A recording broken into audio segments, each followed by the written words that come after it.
আসসালামু আলাইকুম। চলে আসলাম আজকে আবার বেগুন প্রজেক্টে। আজকে আপনাদের দেখাবো বেগুন গাছের কিছু বাস্তবিক চিত্র, যা দেখে আপনারাও বুঝতে পারেন আসলে বাস্তবিক কৃষিটা কী। বাস্তবমুখী চিত্র দেখতে গেলে এখন আমরা দেখতে পাচ্ছি বেগুন গাছে যে মোজাইক ভাইরাস নামক ভাইরাস, এই ভাইরাসের আক্রমণের কারণে বেগুন গাছ অনেক ক্ষতিগ্রস্ত হচ্ছে এবং কৃষক লসের সম্মুখীন হচ্ছে। এতে করে যেমন ফলন কমে আসছে, তেমনি পরিবেশ এবং মানুষের, কৃষকের আগ্রহ কমে যাচ্ছে বেগুন চাষের প্রতি।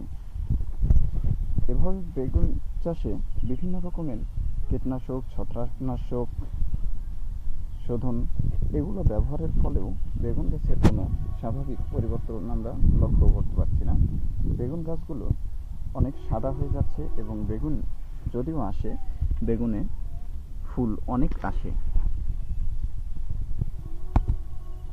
কিন্তু বেগুন গাছের ফুল টেকে কম এবং বেগুন দেখা যাচ্ছে যে একটা বিবৃতি কালার, অনেক ডিপ কালার হয়ে আসছে, যেটা বাজারে একটু চাহিদা কম থাকে। বেগুনগুলো গায়ে সাদা ছোপ ছোপ দাগ এবং বেগুন অনেক হার্ড প্রকৃতির হয়ে থাকে। তবে মাশাআল্লাহ গাছে অনেক পরিমাণ ফুল আছে, যে ফুল থেকে আশা করা যায় এখন ভালো একটা ফলন। তবে যদি বাজার মূল্য ঠিক থাকে তবে এই লস কাটিয়ে ওঠা সম্ভব হয়ে উঠতে পারে। আমি এবার চাষ করেছি দুটি জাতের বেগুন একই জমিতে। সেটা হচ্ছে এই সাইডে আপনারা দেখতে পাবেন, এটা হচ্ছে 422 জাতের যে বেগুনটি, এই বেগুনটি আমরা চাষ করেছি। বেগুনের সাইজ ভালো, তবে গাছ যদি সুস্থ থাকতো এই বেগুনটি অনেক লাভজনক একটা অবস্থানে পৌঁছানো যেত। দেখুন গাছে প্রচুর পরিমাণ ফুল এসেছে, কিন্তু অতিমাত্রায় খরার কারণে গাছের ফুলগুলো ঝরে যাচ্ছিল এবং পোকা দূর করা সম্ভব হচ্ছিল না।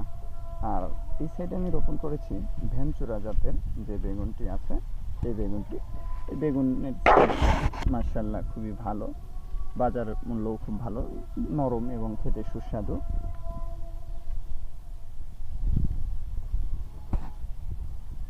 দেখুন গাছের পাতার কারণে গাছগুলো অনেক ঝিমিয়ে পড়েছে এবং কালার নষ্ট হয়ে যাচ্ছে।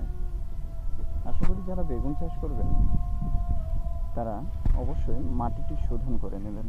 মাটি শোধন এবং বীজ শোধনের মাধ্যমে